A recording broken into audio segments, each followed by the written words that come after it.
Welcome to ETV prime. Jaganmohan Reddy గారు తాజాగా మళ్ళీ తాడేపల్లి క్యాంప్ కార్యాలయంలో కార్యకర్తలతో సమీక్షా సమావేశం నిర్వహించారు. ఆ సమావేశంలో ఆయన ప్రభుత్వ వైఫల్యాల మీద మరొకసారి తీవ్రంగా ధ్వజమెత్తారు. చంద్రబాబు నాయుడు గారి ప్రభుత్వ పరిపాలన, కూటమి పాలన, ఆయన నాయకత్వంలోని కూటమి పాలన అన్ని విధాలుగా ఫెయిల్ అయింది అని అన్నారు. ముఖ్యంగా విద్య, అటు నాడు నేడు స్కూల్స్ అద్భుతంగా చేసినటువంటి జగన్మోహన్ రెడ్డి గారి టైంలో చేసినటువంటి విద్యా వ్యవస్థని నాశనం చేశారు. మళ్ళీ స్కూల్లో డ్రాప్అవుట్స్ పెరుగుతున్నాయి, ఫీజు రీఎంబర్స్మెంట్లు బకాయిలు చెల్లించలేదని, అలాగే ఆరోగ్యశ్రీ పూర్తిగా పడకేసింది, 104, 108లు కూడా పూర్తిగా నిర్వీర్యం అయ్యాయి అని, ఇంకా వ్యవసాయ రంగానికి కూడా రైతులకు కూడా తీవ్రమైన అన్యాయం చేసింది చంద్రబాబు నాయుడు గారి ప్రభుత్వం అనేది, ఇలా పలు అంశాల మీద ఆయన చాలా తీవ్ర స్థాయిలో ప్రభుత్వం మీద విరుచుకుపడ్డారు. గతంలో ఆయన ఈ కార్యకర్తల సమావేశంలో మాట్లాడుతున్నప్పుడు వాళ్ళు కొంచెం స్తబ్దతగా ఉండటం అనేటువంటిది ఉండేది. కానీ ఇప్పుడు తాజాగా ఆయన సమావేశంలో వాళ్ళు చాలా ఉత్సాహంగా పాల్గొనటమే కాదు, ఆయన చెప్పిన విషయాలన్నింటినీ కూడా చాలా శ్రద్ధగా వింటూ మధ్యలో వాళ్ళ హర్షధ్వానాలు కూడా తెలియజేయడం జరిగింది. ఏ ప్రభుత్వానికైనా 5 బడ్జెట్లు ప్రవేశపెట్టే అధికారం ఉంటుంది. ఇప్పటికీ చంద్రబాబు నాయుడు గారి ప్రభుత్వం 2 బడ్జెట్లు ప్రవేశపెట్టింది, త్వరలో 3వ బడ్జెట్ ప్రవేశపెడతారు. ఇప్పటికే అన్ని విధాలుగా కూడా వ్యవస్థలన్నీ కుప్పకూలిపోయాయి. రానున్న ఇంకో 3 ఏళ్ల పరిపాలనలోనే 1.5 year తర్వాత తన పాదయాత్ర మొదలవుతుంది అనేటువంటిది కూడా స్పష్టంగా పార్టీ శ్రేణులకి ఆయన చెప్పడం జరిగింది. వివరాలన్నీ కూడా ఆయన మాటల్లోనే విందాం. దాని తర్వాత నా పాదయాత్ర కూడా స్టార్ట్ అయిపోతుంది.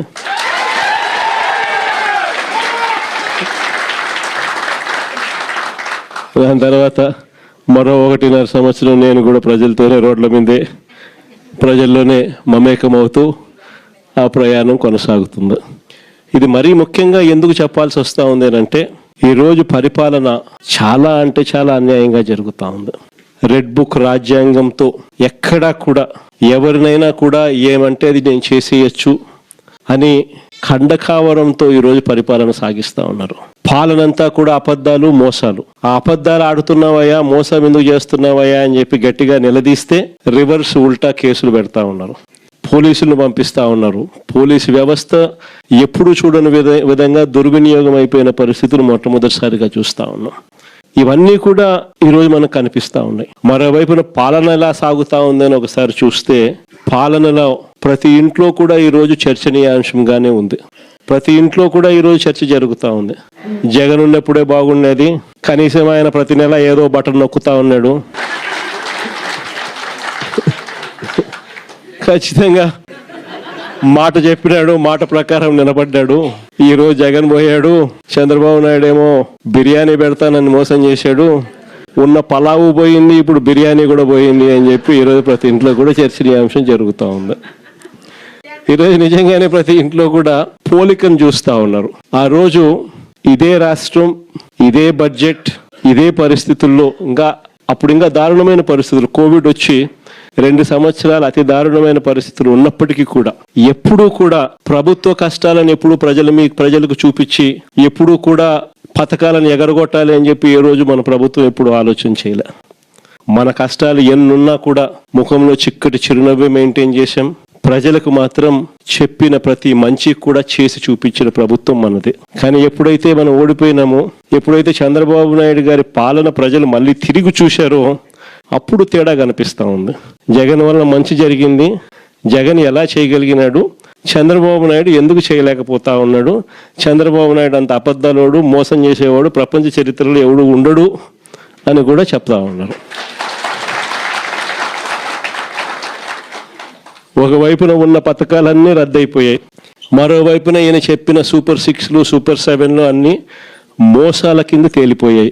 ఇంకొక అడుగు చూస్తే వ్యవస్థలన్నీ కూడా పూర్తిగా నీరు గారిపోయినాయి, నిర్వీర్యం అయిపోయినాయి.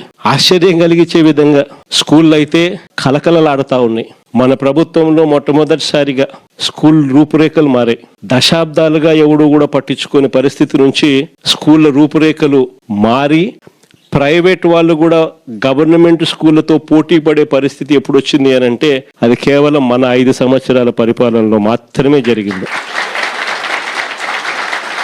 గవర్నమెంట్ స్కూళ్ళల్లో పిల్లల్ని చేర్పించాలంటే ఎమ్మెల్యే చేత రికమెండేషన్ తీసుకొని పోయి లెటర్లు తీసుకొని పోయి చేర్పించే పరిస్థితి నుంచి ఈ రోజు గవర్నమెంట్ స్కూళ్ళల్లో ఏకంగా దాదాపుగా 9 లక్షల మంది పిల్లలు గవర్నమెంట్ స్కూళ్ళు మానేసిన పరిస్థితి ఈరోజు రాష్ట్రంలో కనిపిస్తూ ఉంది. స్కూళ్ళు నాశనం అయిపోయాయి.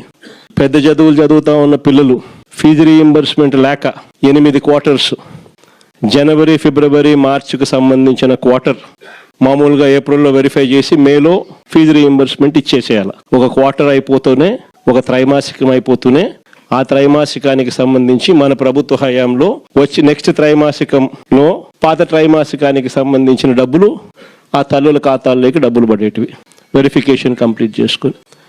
జనవరి, ఫిబ్రవరి, మార్చికి సంబంధించిన త్రైమాసికం ఆ క్వార్టర్ నుంచి ఎలక్షన్ కోడ్ మార్చి 16వ తారీఖు ఎలక్షన్ కోడ్ వచ్చింది, అక్కడ ఆగిపోయింది. అంతే, అక్కడ నుంచి ఈ నిన్న డిసెంబర్కు ఏకంగా 8 క్వార్టర్స్. ఒక్కొక్క క్వార్టర్కు పిల్లలకు ఫీజు రీయింబర్స్మెంట్ కింద 700 కోట్లు ఒక్కొక్క క్వార్టర్కు త్రైమాసికానికి డబ్బులు ఇవ్వాల్సి వస్తే 8 క్వార్టర్స్ అంటే 8 × 7 5,600 కోట్లకు గాను కేవలం 700 కోట్లు ఇచ్చినారు.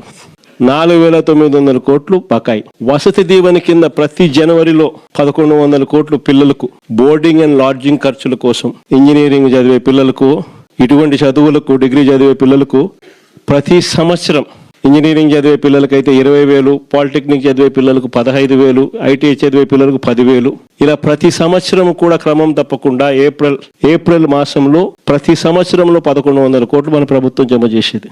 ఈ ప్రభుత్వం వచ్చింది ఏప్రిల్ 2024, ఏప్రిల్ 2025 2,200 కోట్లు బకాయిలు. ఈ రోజు పిల్లలు చదువులు మానేసి ఫీజులు కట్టలేక పిల్లలు చదువులు మానేస్తా ఉన్న పరిస్థితులు, తల్లిదండ్రులు ఇబ్బందులు పడతా ఉన్న పరిస్థితులు. చదువుల రంగం పూర్తిగా నాశనం అయిపోయి ఆంధ్ర రాష్ట్రంలో చదవాలి అని అంటే అప్పుల పాలయ్యే పరిస్థితిలోకి ఈరోజు రాష్ట్రంలో మన పిల్లలు కనపడతా ఉన్నారు.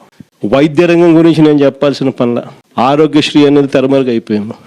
ఏకంగా నెలకు 300 కోట్ల రూపాయలు ఖర్చు అవుతుంది ఆ పథకానికి. ప్రతి పేదవాడికి, ప్రతి మధ్యతరగతి వారికి ఏకంగా 25 లక్షల దాకా ఉచితంగా పేదవాడికి వైద్యం అందించే పరిస్థితి మన ప్రభుత్వం.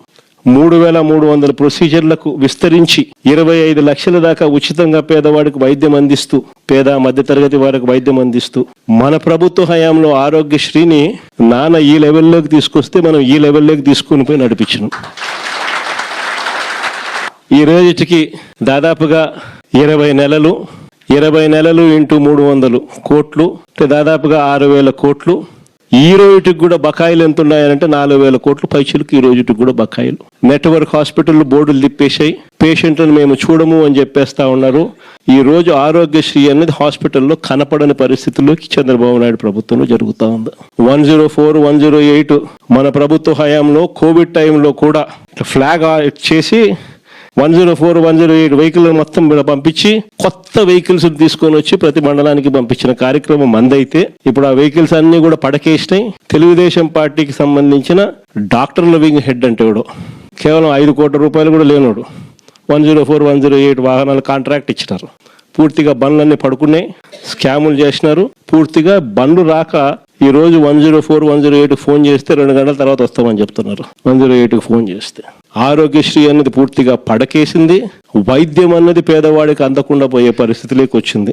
గవర్నమెంట్ ల్యాండ్, గవర్నమెంట్ బిల్డింగులు, పనిచేసే స్టాఫ్ గవర్నమెంట్ స్టాఫ్, జీతాలు ఇచ్చేది గవర్నమెంట్, స్కాములు చేస్తూ ప్రైవేట్ వాళ్ళకి ఇస్తున్నాడు.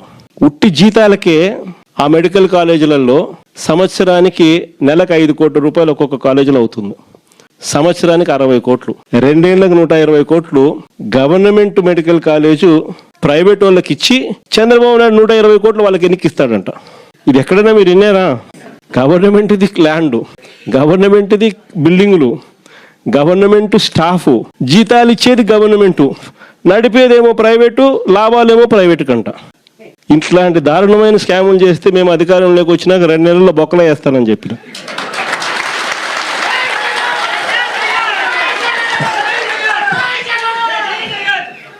మనం ఎప్పుడైతే ఆ మాట చెప్పినామో అప్పుడు ఒక్కడు కూడా ఆ స్కాములు లేక మేము రాము, మాకు చంద్రబాబు నాయుడు ఈ కాలేజీలు వద్దు అని ఏకంగా చంద్రబాబు నాయుడుకి చెప్తా ఉన్న పరిస్థితులు మొట్టమొదటిసారిగా కనిపిస్తా ఉన్నాయి.